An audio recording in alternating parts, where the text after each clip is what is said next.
आत्मावारे द्रष्टव्यो श्रोतव्यो मंतव्यो निदिध्यासितव्यः। आत्मा को देखना चाहिए, उसके लिए 3 अंतरंग साधन बताए गए हैं। श्रवण सबसे प्रमुख साधन बताया गया। सो श्रद्धा, विनय, एकाग्रता, वर्ण पूर्वक जो श्रवण है वो आत्मदर्शन में सबसे प्रमुख साधन है। अगर तो ज्ञान होने के बाद संशय बीच बीच में आता है तो संशय की निवृत्ति का साधन है मनन। तो अज्ञान की निवृत्ति का साधन तो श्रवण ही है। जब ऐसा बोलते हैं तो उसका अभिप्राय होता है कि श्रवण काल में यदि अज्ञान की निवृत्ति नहीं हुई तो मनन काल में अज्ञान की निवृत्ति नहीं होगी, अथवा निदिध्यासन काल में अज्ञान की निवृत्ति नहीं होगी।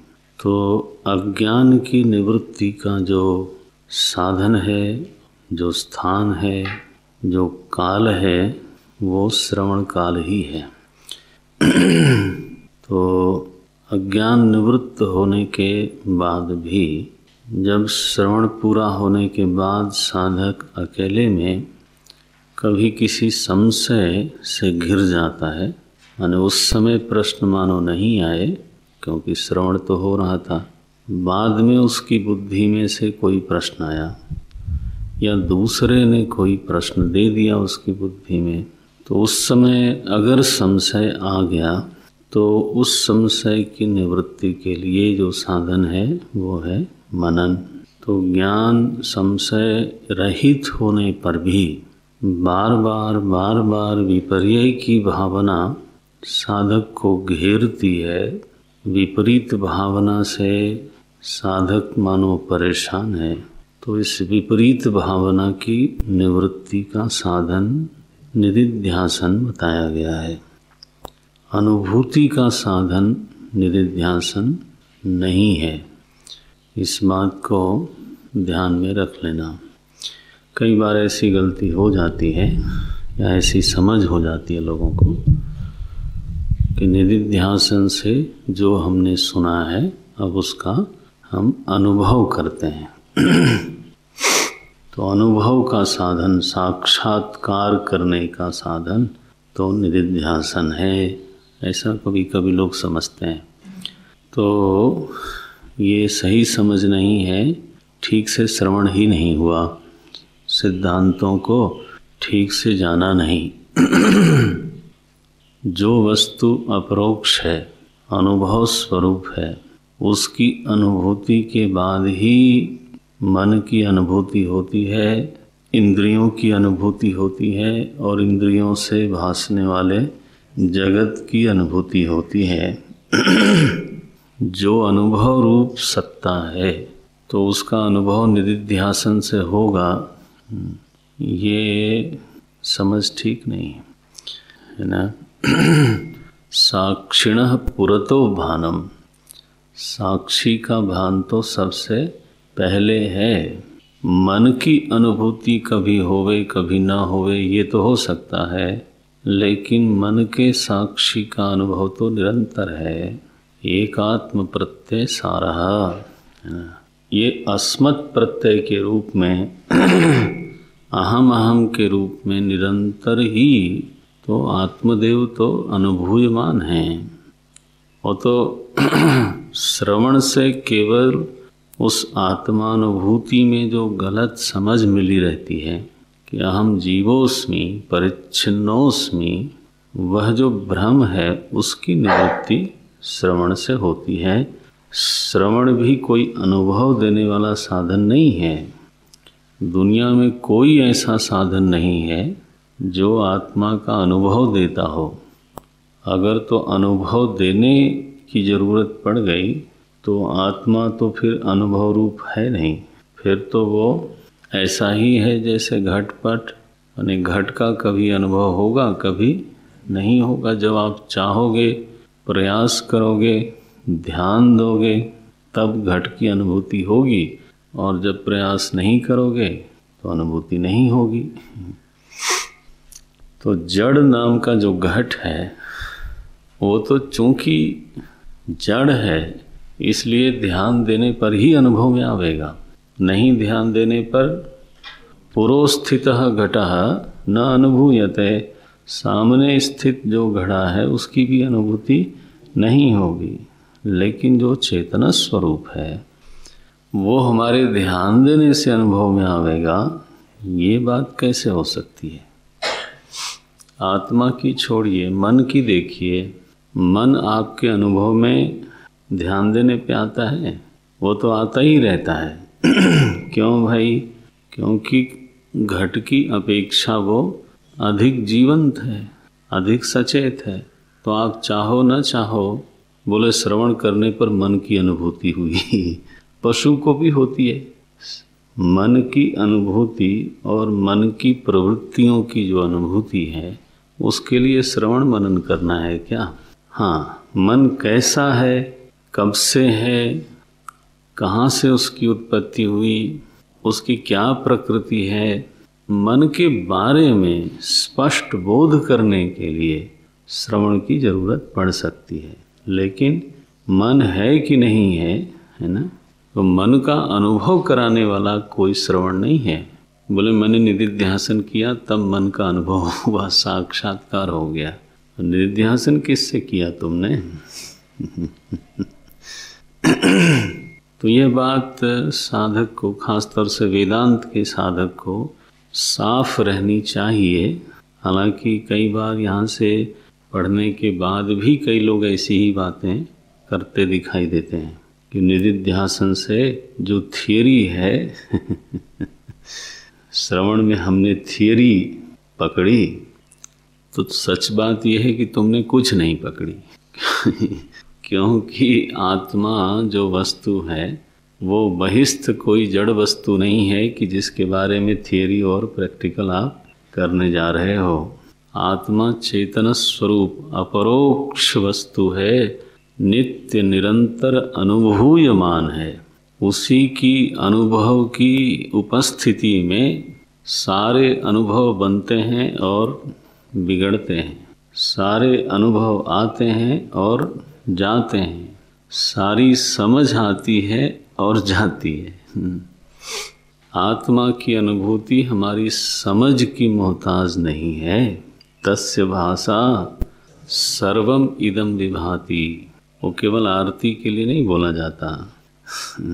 तमेव भांतम अनुभाति सर्वम, सर्वम अनुभाति, जो सभी का सभी है वो बाद में भाषित होने वाली चीजें हैं। अनुभाति माने जैसे अनुगच्छति, अनुगामी। पहले कौन है? बोले तम एव भांतम, उसके भाषित होने के बाद ही बाकी चीजें भाषित होती हैं। ये देखो, ये वेद मंत्र है ये। तो कोई ये कह दे कि कोई अनुभव कराने वाला साधन है तो उस समय आप उनको विनय पूर्वक नमस्कार कर लीजिए, बस इतना ही काम है, आगे कुछ नहीं। उन्होंने वेदांत सिद्धांत को कुछ नहीं समझा। आत्मा जीव नहीं है, अपरिच्छिन्न सत्ता है, अद्वितीय सत्ता है, असंग सत्ता है। यह समझने के लिए श्रवण साधन है, अनुभव कराने के लिए नहीं। जिसका परिच्छिन्न रूप से अनुभव हो रहा था वो वास्तव में समझने पर क्या निकली? अपरिच्छिन्न निकली। ये श्रवण का फल है, अनुभव श्रवण का फल नहीं है। और अगर शंका हो गई कि नहीं, मुझे तो लगता है कि मैं परिच्छिन्न नहीं हूँ, मुझे तो लगता है कि मैं ससंग हूँ, जो भोग हैं वो हमको तो सुखी कर देते हैं, प्रभावित कर देते हैं, दुखी कर देते हैं। तो अगर बार बार ये चीज़ लगती है, हमारी बुद्धि में से प्रश्न आता है या दूसरे की बुद्धि से मेरे बुद्धि में प्रश्न आता है और वो संशय बन जाता है ना, तो फिर मनन होना चाहिए, दृढ़ मनन होना चाहिए। अब निधिध्यासन किस चीज़ का साधन है? निधिध्यासन का व्यावर्त्य क्या है? व्यावर्त्य ये शब्द पहले भी मैंने बोला है। साधन व्यावर्तक होता है और उससे जो चीज़ निवृत्त होती है उसको बोलते हैं व्यावर्त्य। व्यावर्तक व्यावर्त्य संबंध। जैसे मैंने दृष्टांत दिया था उस समय कि एक कोई दवाई है, उसका व्यावर्त्य है खांसी, तो जब जब खांसी होएगी तब तब हम दवाई लेंगे। ये तो हमको ये बात स्पष्ट रूप से याद होनी चाहिए कि इस दवाई का व्यावर्त्य खांसी है और इस दवाई का व्यावर्त्य बुखार है और इस दवाई का व्यावर्त्य पेट का रोग है। अगर व्यावर्त्य व्यावर्तक संबंध हम नहीं जानते तो किसी भी दवाई से कोई भी चीज़ निवृत्त होगी ये तो बनेगा नहीं। तो निदिध्यासन से आत्मज्ञान कभी नहीं होता। ये निदिध्यासन से संशय की निवृत्ति कभी नहीं होती। ये निदिध्यासन से विपरीत भावना की निवृत्ति होती है। ये भी निवर्तक साधन है, व्यावर्तक साधन है, अनुभूति कराने वाला साधन नहीं है। बस इतनी सी बात समझ लें। योग दर्शन में जो समाधि का साधन है वो दृष्टा में अवस्थान का साधन बोलते हैं। तदा द्रष्टुस्वरूपे अवस्थानम ऐसा बोलते हैं। तो मैं बार बार बोलता हूँ कि समाज में योग दर्शन और वेदांत को लोगों ने बहुत खिचड़ी की है, मिला दिया।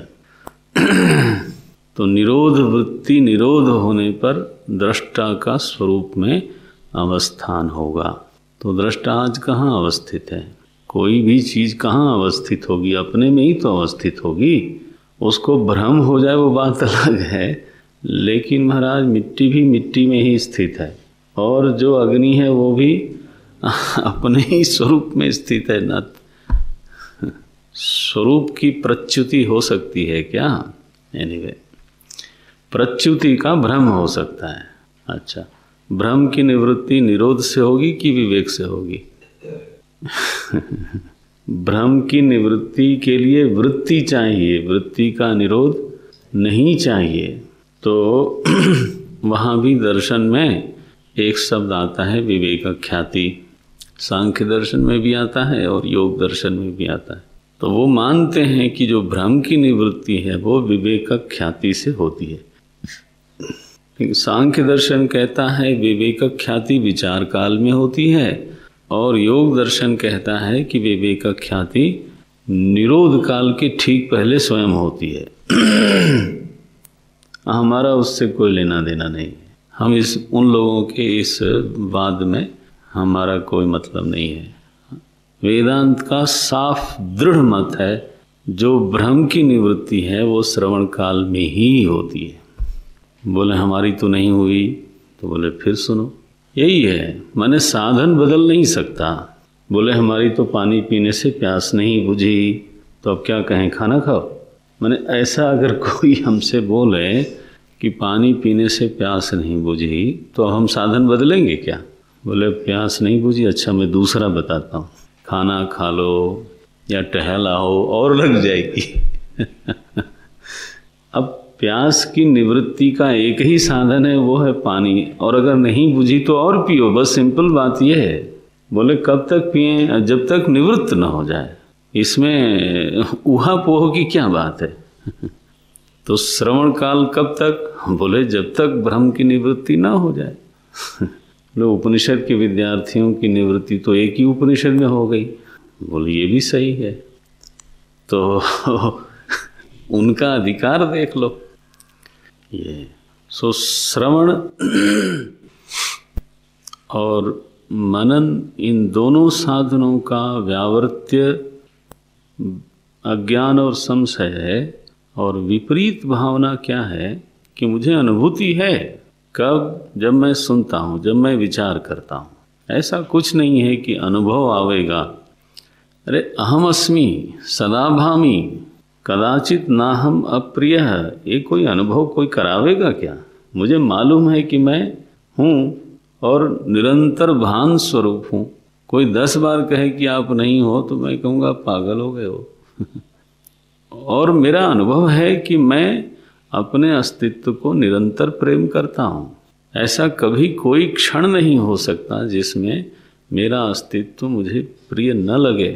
कदाचित ना हम अप्रिय है, ये तो अनुभूति का मूल धरातल है। तो अनुभव भी होता है, वो कैसा है यह श्रवण से जाना, मनन से बिल्कुल पक्का हुआ कि ये ऐसा ही हो सकता है। आत्मा जो दृष्टा है वो दृश्य से निर्लिप्त रहना ही चाहिए, होना ही चाहिए। अगर वो सचमुच में लिप्त हो गया तो अब तक तो लिप्त होते होते पता नहीं क्या हो गया होता।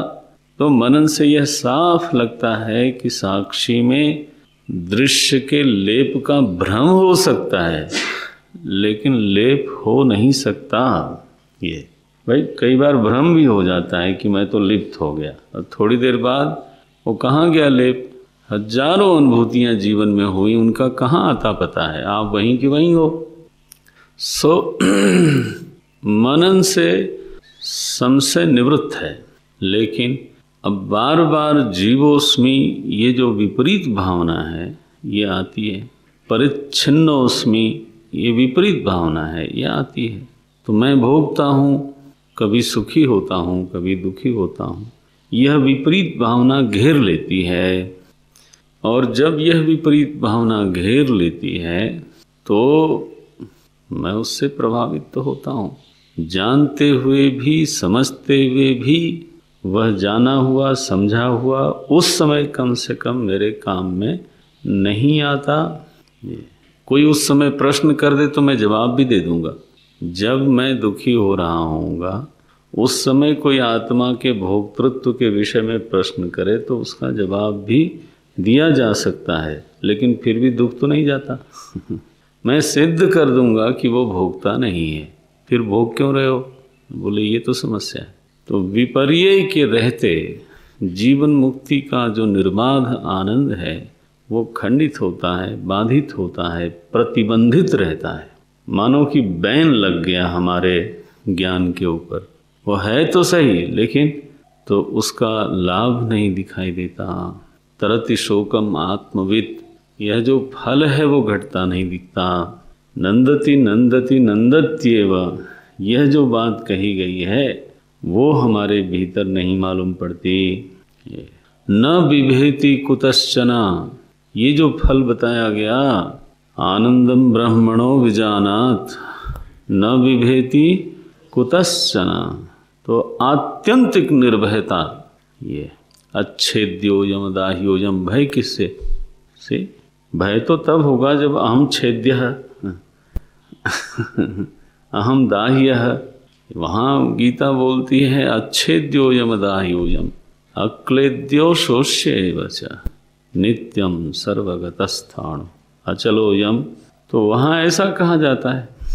सो विपरीत भावना से जो साधक ग्रस्त है, त्रस्त है, और उसकी निवृत्ति बड़ी तीव्रता से चाहता है और चाहना ही चाहिए, तो उसके लिए वेदांत में कहा निदिध्यासितव्यः, इस विपर्य की निवृत्ति कर डालो आप। कथम समाधिं सर्वदा कुर्यात्, निरंतर निदिध्यासन का अभ्यास करके। और निदिध्यासन करने में एक व्याकरण है, एक क्रम है, संभव है वो आपके लिए सहायक सिद्ध हो। क्या क्रम है? बोले पहले हृदय में करो। ये पहले ही बाहर माने दृश्य में अस्थि भांति और प्रियम देखने का अभ्यास करना कठिन होगा। करो, लेकिन वो कठिन होगा। अब कोई चीज़ प्रतिकूल है और आप बार बार मन से उसको कहो कि नहीं इसमें भी ब्रह्म है, इसमें भी ब्रह्म है, और दिखता नहीं वहाँ से वो लगती है प्रतिकूल। वो लगता है कि ये आदमी का मुंह न देखना पड़े बस। ये और बुद्धि में बार बार आप अपने को समझाए जा रहे हो क्या कि ना ना ये भी अस्थि तो है ही है, भांति तो है। और प्रियम किधर गया? बोले मुझे तो कम से कम प्रिय नहीं है, फिर दूसरे को होगा। होगा, सही है, सिद्धांत बिल्कुल ठीक है, लेकिन अभ्यास किधर होता है? सो हृदय सबसे पहले स्वामी जी ने कहा हृदय में करो। कैसे अभ्यास करें? एक आलंबन दिया ध्यान के लिए, और वो ऐसा आलंबन है जो आपको खोजना नहीं पड़ता, जो नित्य प्राप्त है ध्यान करने वाले के लिए। तो क्या आलंबन है? बोले आपका मानस दृश्य, कामाद्याः चित्तगाः दृश्याः। बोले आप ठीक से सीधे आसन पर बैठें, प्राणों को सम करें और फिर देखें कि चित्तगाः दृश्याः, चित्त में जो दिखने वाले दृश्य हैं, काम है, संकल्प है, संदेह है, श्रद्धा है, अश्रद्धा है, धैर्य है, अधैर्य है, ये कामाद्यास चित्तगा दृश्याः। अब ये आलंबन हमको बाहर से लाना नहीं है। आँख बंद करो, मन वहीं मौजूद मिलेगा। आँख खोलने पर भी वहीं मिलेगा, लेकिन थोड़ा आँख बंद करने से ध्यान दूसरी ओर से सिमट जाता है, आप देख सकते हो।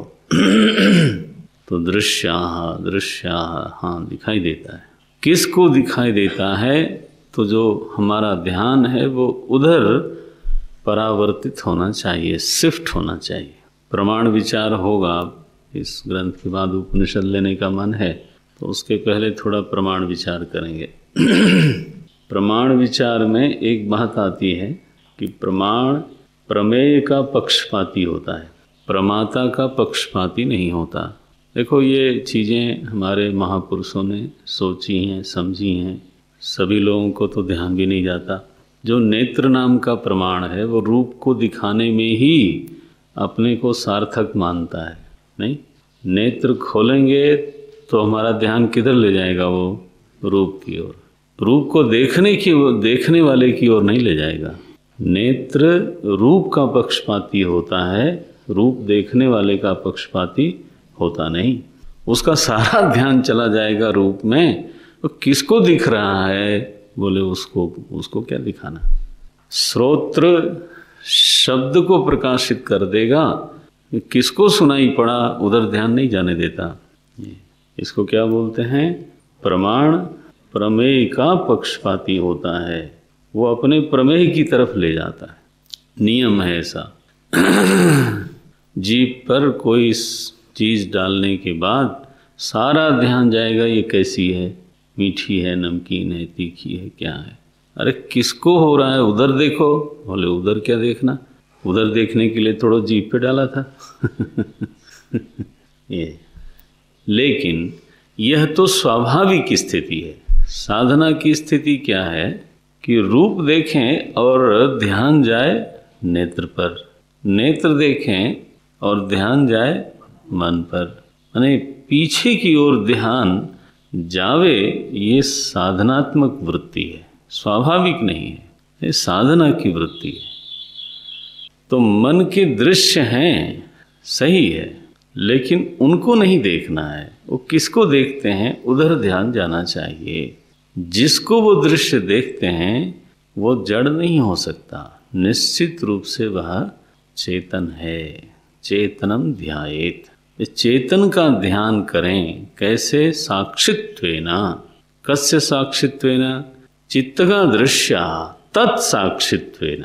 जो चित्त में भासमान जो दृश्य हैं उनका कोई साक्षी है। आखिर ये किसको देख रहे हैं, ये किसको दिखाई दे रहे हैं, किसको मालूम पड़ते हैं? बार बार ध्यान जब जाएगा।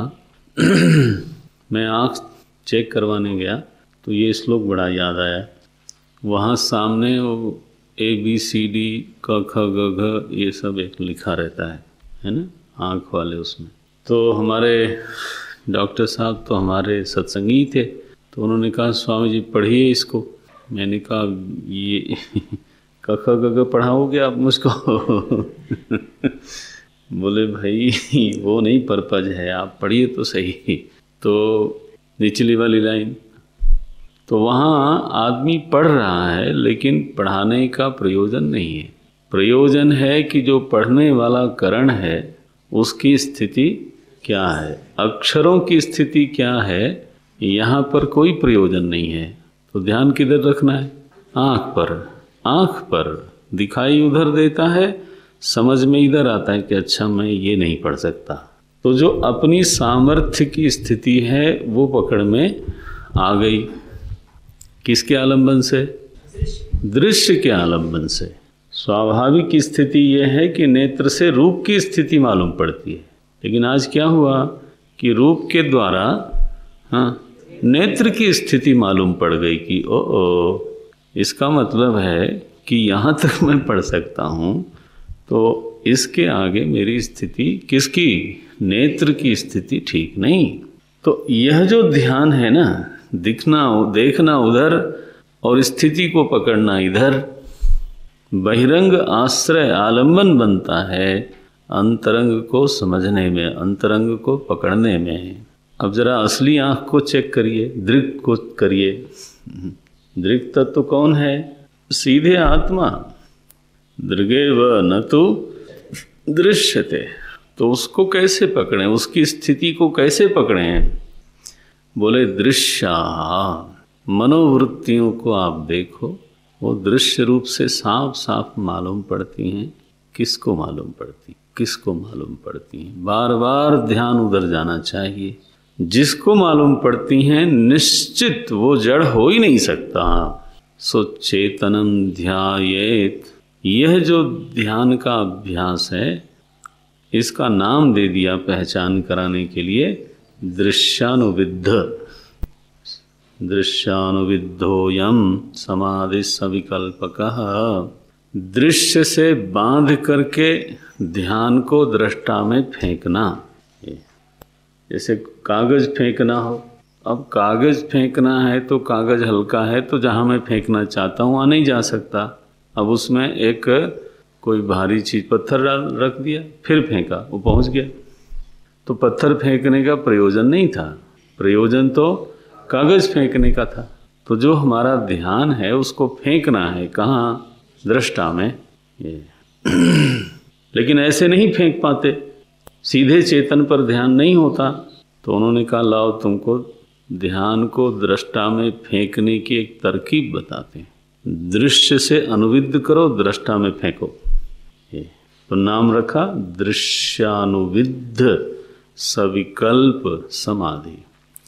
अब जब दृष्टा का ठीक ठीक साफ साफ बोध होने लग गया, इस विषय में कोई संशय भ्रम नहीं रहा, दृष्टा तो साफ ही दिखता है।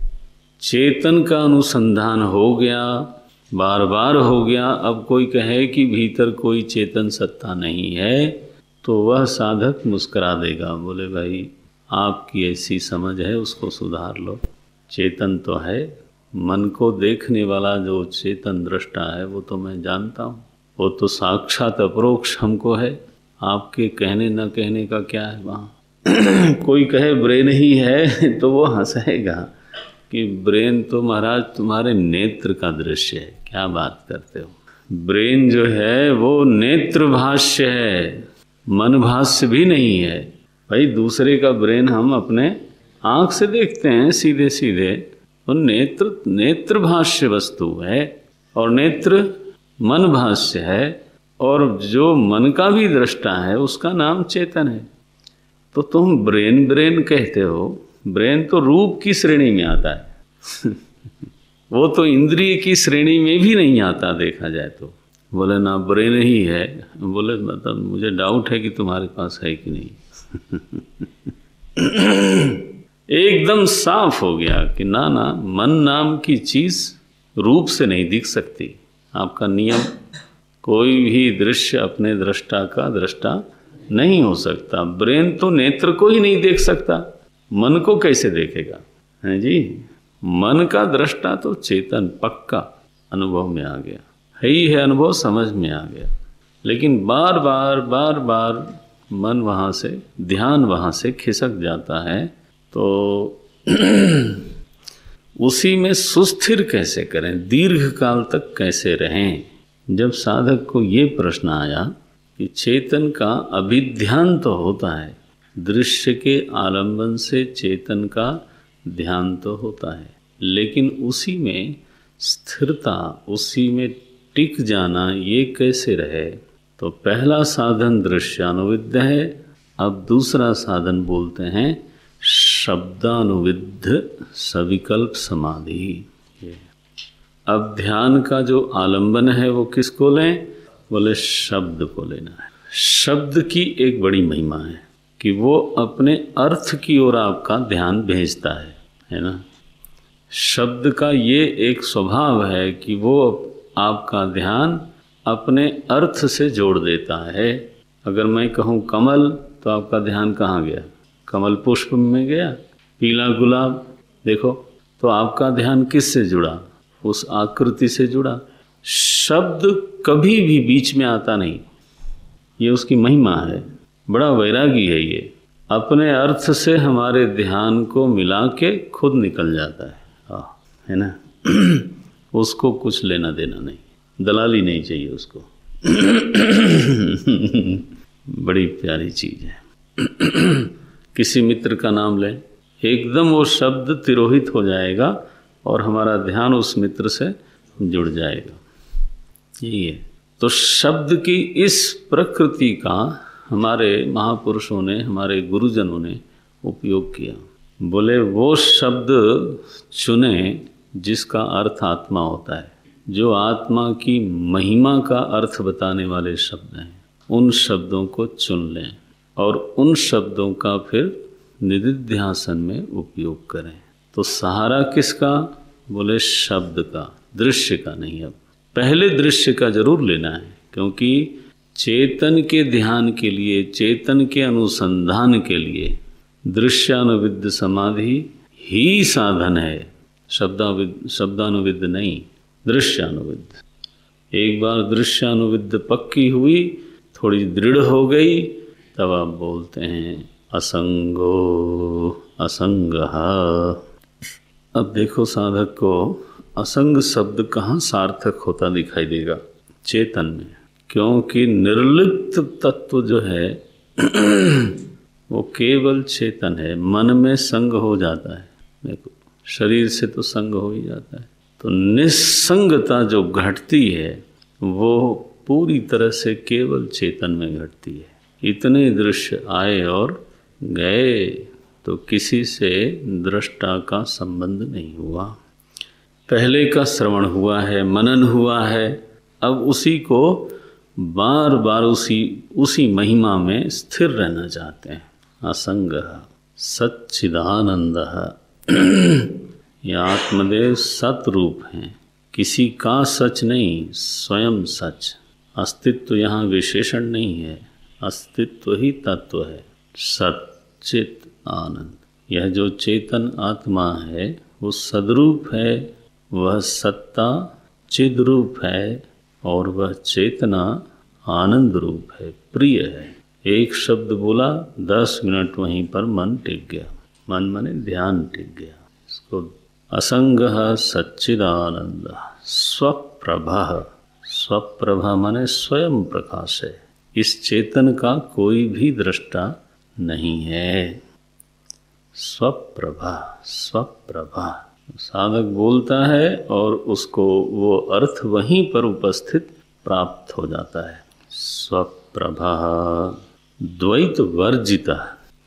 दृष्टा और दृश्य नहीं है, बल्कि इसी चेतन में दृश्य प्रपंच विवर्त रूप से भासती है। दृष्टा और दृश्य नहीं है, दृष्टा ही है। और दृश्य की जो सत्ता है वो वैसी ही है जैसे आकाश में नीलिमा की। तो द्वैत वर्जिता, ऐसा साधक को बोलना है और उसका अर्थ अपने ही स्वरूप में प्राप्त करना है, देखना है। असंग सच्चिदानंद स्वप्रभा द्वैत वर्जिता अस्मीति। ऐसा कौन है? बोले ऐसा मैं हूँ, ऐसा वह है ये नहीं। अस्मीति, अस्मीति, अस्मि माने हूँ, ऐसा मैं हूँ। शब्दों का आश्रय लेकर के, शब्दों का, कौन से शब्द? जो आत्मा की महिमा के बोधक शब्द हैं, जिनका अर्थ आत्मा की महिमा है, ऐसे शब्दों का आश्रय लेकर के जब दृष्टा का ध्यान किया जाता है, जब आत्मा का ध्यान किया जाता है, तो उस ध्यान को बोलते हैं शब्द अनुविद्ध समाधि। अस्मीति शब्द विद्धोयम समाधि सभी कल्पका। ये शब्दानुविद्ध समाधि है, सविकल्प है। क्यों सविकल्प है? क्योंकि यहाँ ध्याता प्रयास कर रहा है, ध्यान की क्रिया कर रहा है और ध्येय के ऊपर ध्यान कर रहा है।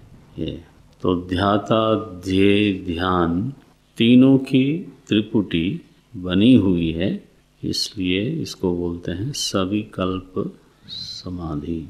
दृश्यानुविद्ध से चेतन की ओर ध्यान गया, शब्दानुविद्ध से उसी चेतन की महिमा का दीर्घ काल तक स्मरण बना रहा, उसी चेतन की महिमा में दीर्घ काल तक ध्यान अवस्थित रहा।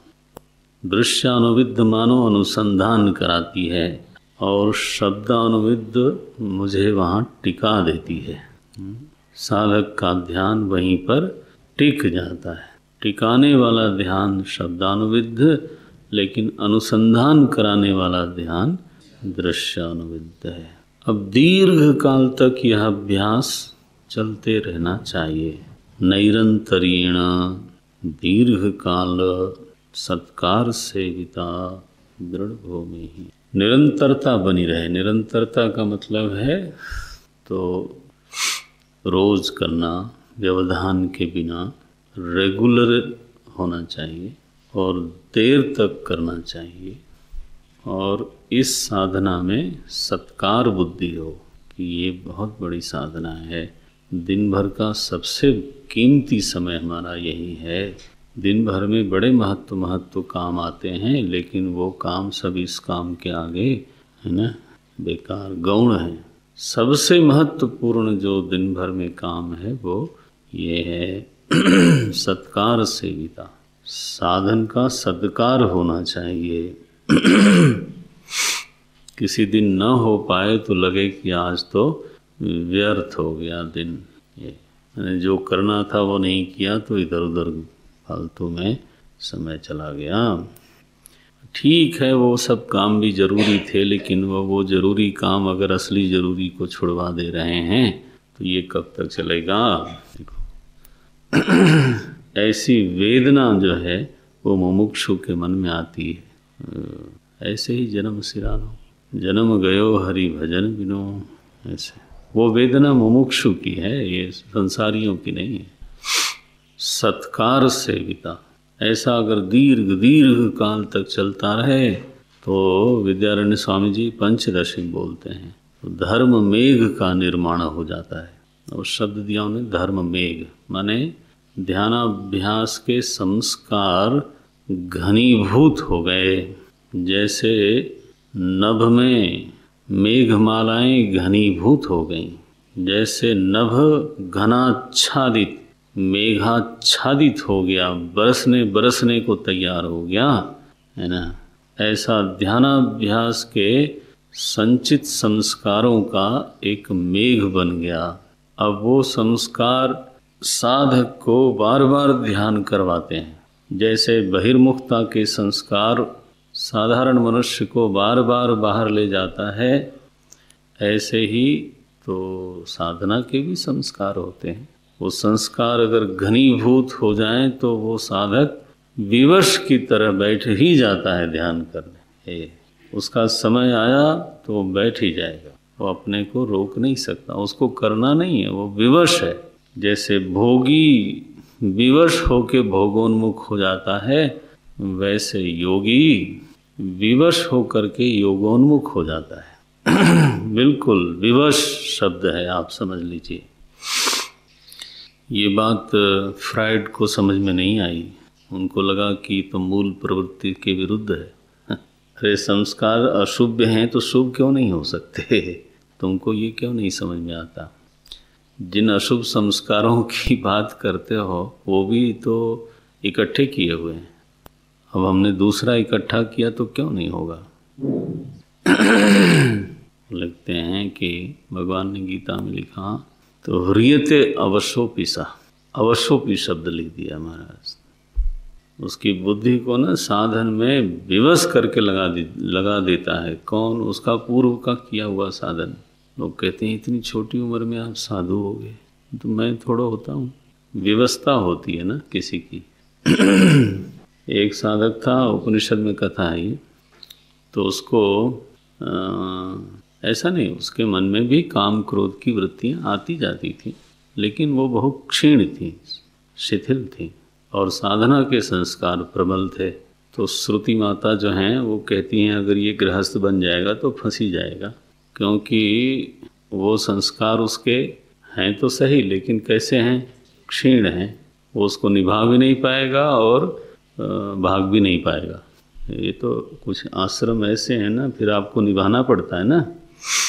प्रवेश द्वार के बाद जब आप निर्गमन द्वार तक पहुंचते हो तो 55 साल की उम्र होनी चाहिए कम से कम।